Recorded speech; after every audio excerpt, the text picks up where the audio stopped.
Baik, selanjutnya kita akan membahas dimulai dari bab pertama, yaitu babul miyah.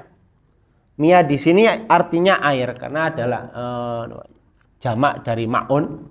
Jadi miyah ini adalah bab air.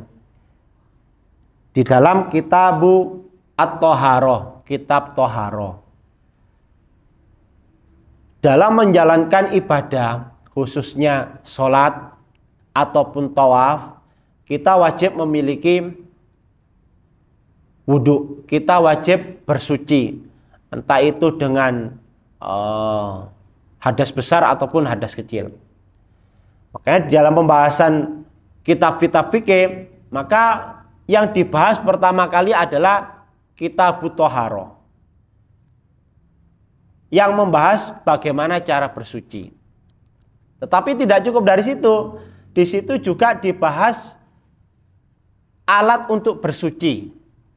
Salah satunya di sini dijelaskan babul miyah, yaitu bab tentang air.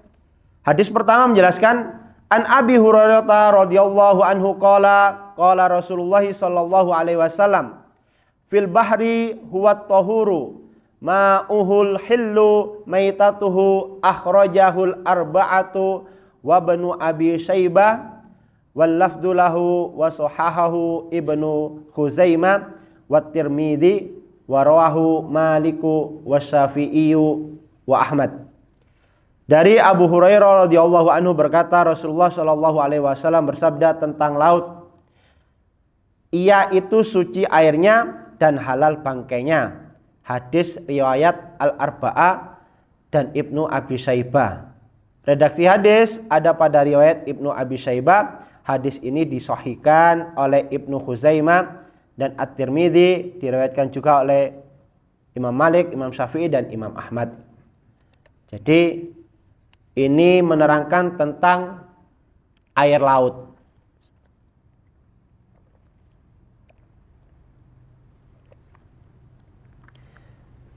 Air laut itu suci. Tetapi bukan hanya suci, tetapi juga menyucikan. Bahkan bangkai-bangkai hewan laut itu halal.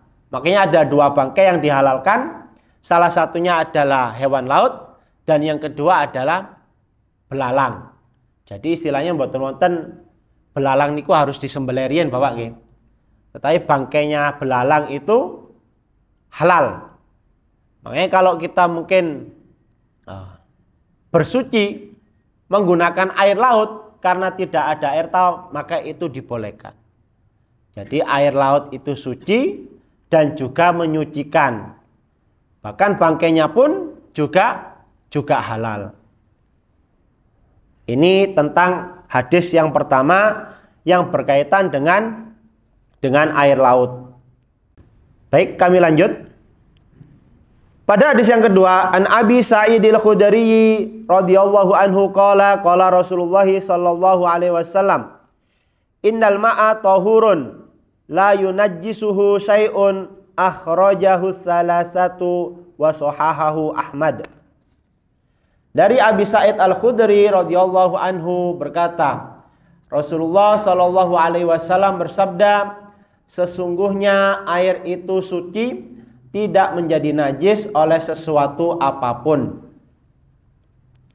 Tetapi hadis ini dhaif, yang tidak terkumpul sifat-sifat sahih dan sifat-sifat hasan, yaitu hadis yang memiliki ciri-ciri sebagai berikut: tidak bersambung sanadnya dan diriwayatkan oleh orang yang tidak adil dan tidak kuat hafalannya, janggal serta cacat. Di sini mengatakan bahwasanya sesungguhnya air itu suci, tidak menjadi najis oleh sesuatu apapun. Meskipun di sini diriwayatkan oleh as-salasa, yaitu imam-imam di antara imam-imam ketujuh tersebut, tetapi ini menunjukkan bahwasanya diterangkan di sini hadis ini dhaif. Padahal kalau suci itu pasti ada yang mempengaruhi. Kalau misalnya air itu berubah tiga sifatnya, Yang pertama adalah warnanya, baunya, lalu rasanya. Ketika dia bercampur dengan benda najis, maka dia tidak bisa menjadi najis, ataupun dia menjadi air yang suci tidak menyucikan. Tetapi yang lebih banyak di sini, ketika berubah 3 sifatnya tersebut, warna, rasa, serta baunya, maka air tersebut menjadi najis. Istilahnya kalau di kita niku ketularan. Bahkan ada para imam itu yang menstandarkan air yang tidak minimal itu 360 liter minimalnya, agar dia tidak bercampur dengan benda najis. Tetapi kalau 360 liter dan yang bercampur itu 100 liter, misalnya ada air kencing, maka juga najis. Maka dikembalikan kepada 3 sifat tersebut. Kalau baunya tidak berubah, warnanya juga tidak berubah, dan rasanya tidak berubah, maka air itu tetap suci dan menyucikan. Tetapi itu standarnya adalah 360 liter. Selanjutnya, hadis yang ketiga, An Abi Umamah Al-Bahili radhiyallahu anhu qala Rasulullah sallallahu alaihi wasallam, innal ma'a la yunajjisuhu syai'un illa ma ghalaba ala rihihi wa ta'mihi wa launihi. Akhrajahu Ibnu Majah wa du'afahu Abu Hatim. Dari Abu Umamah Al-Bahlili radhiyallahu anhu berkata, Rasulullah sallallahu alaihi wasallam bersabda, sesungguhnya air tidak menjadi najis oleh sesuatu apapun kecuali apa najis yang telah mengubah baunya, rasanya, serta warnanya. Hadis riwayat Ibnu Majah dan dianggap dhaif oleh Abu Hatim Al-Baihaqi.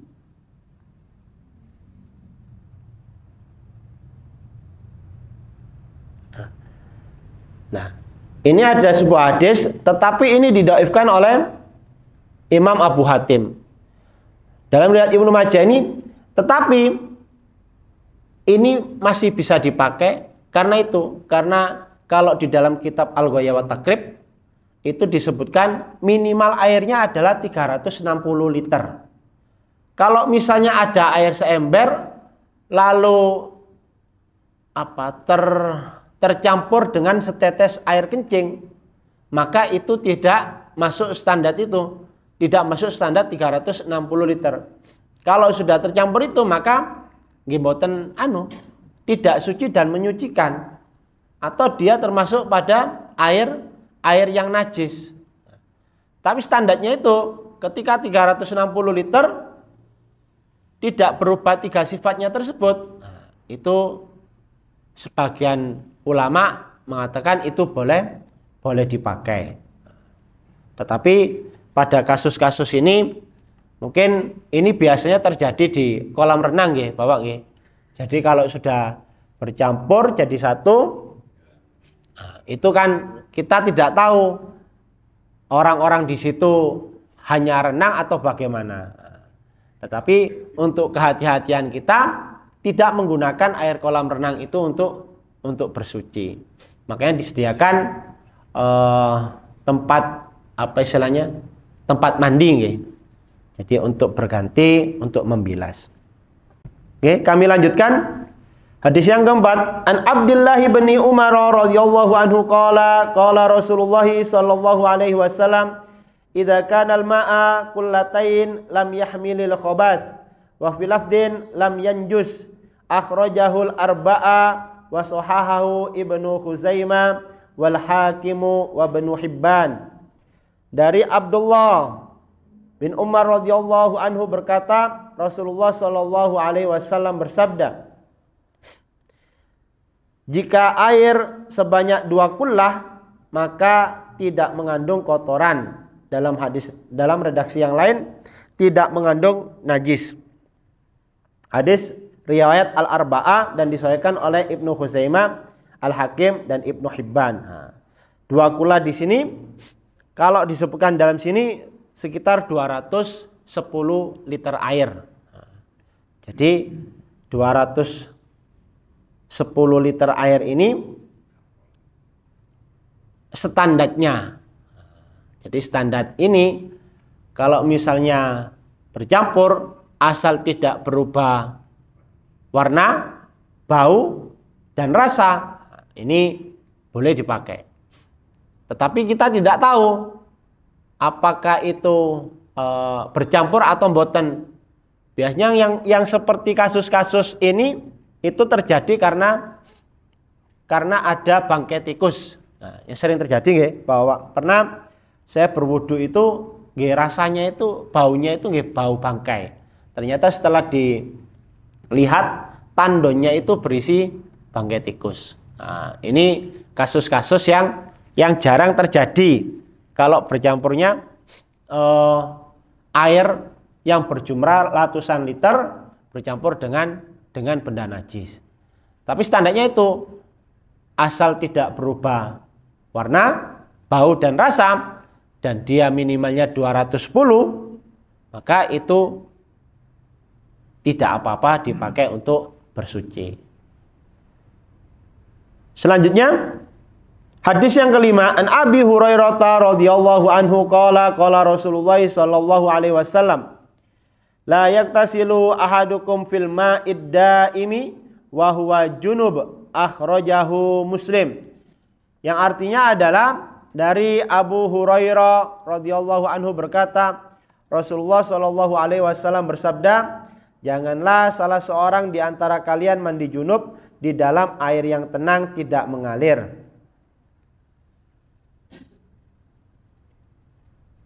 Nah, di sini berisi tentang larangan. Artinya kalau kita dalam keadaan junub, memang di dalam syariat ada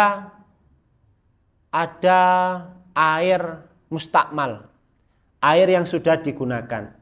Asalkan air tersebut tidak bercampur dengan benda najis. Misalnya bapak berwudu karena mungkin krisis air, lalu bapak berwudu ini ditadah, kemudian air itu dipakai untuk wudu lagi, ini dibolehkan. Karena air mustakmal, airnya masih suci dan menyucikan. Kecuali air tersebut dipakai untuk dipakai untuk cawi. Misalnya dicelupkan atau bagaimana, nah, ini yang sudah tidak suci. Meskipun dia mustakmal, tetapi dia tidak bisa digunakan. Air mustakmal itu digunakan ketika masih dalam keadaan suci. Jadi hanya sekedar untuk membilas anggota badan untuk berwudu. Di sini di hadis yang kelima ini Rasulullah Shallallahu Alaihi Wasallam melarang untuk mandi junub, mandi besar ke dalam air yang tenang. Istilahnya kalau di kita nyemplung ya Bapak, nyemplung padahal kita dalam keadaan junub. Dan air tenang ini juga Rasulullah Shallallahu Alaihi Wasallam melarang untuk membuang air, entah itu air kecil ataupun air besar. Salah satu larangannya adalah di tempat di air yang menggenang, di air yang tenang. Kalau di zaman kula singen kalian niku tasik wonten sumber. Jadi sumber itu masih masih di semacam ditaruh semen wonten Bapak, ditadah. Tetapi kalau sekarang rata-rata kalau di Malang, khususnya di Malang kota, itu tidak ada sumber karena sudah tercemar. Nah, ini adalah larangan mandi junub masuk ke dalam air yang tenang. Tapi kalau air tenangnya itu digunakan damel cipok, niki mboten apa-apa. Larangannya adalah ketika istilahnya menggunakan dengan sehingga kita bercampur dengan air tersebut. Karena memang kalau mandi besar itu Rasulullah SAW sudah menerangkan bagaimana caranya. Yang pertama dengan salah satu sunnahnya nggih. Tapi ada beberapa ulama niku yang penting terguyur semua dengan niat, lalu terkena ujung rambut hingga ujung kaki, semua badan terkena air bilasan, maka itu sudah sah. Tetapi kalau kita mengikuti sunnah, kita harus mencuci kemaluan, kemudian mencuci tangan, habis itu setelah itu berwudu, mencuci tangan, mencuci kemaluan, setelah itu berwudu sebagaimana wudunya sholat, atau mungkin kita mengakhirkan membasuh kaki, setelah itu kita menyiram sebelah kanan, habis sebelah kiri, lalu kita mengguyur kepala. Itu kalau sesuai dengan sunnah. Tetapi kalau misalnya boten telaten, jebar-jebur, yang penting kita niat untuk menghilangkan hadas besar dan semua anggota badan kita itu terbasahi oleh air, maka itu juga sah. Nah, itu kalau terkait dengan mandi junub atau mandi besar. Ada juga mandi sunnah, mandi besar sunnah. Napa mawon, ada yang berpendapat bahwasanya mandi Jumat itu ada yang harus mandi besar meskipun tidak dalam keadaan junub. Tetapi jumhur ulama menjelaskan mandi Jumat itu masuk ke dalam sunnah. Jadi kalau misalnya bapak hari Jumat berangkat kerjanya pagi, maka diniatkan untuk mandi besar di hari Jumat.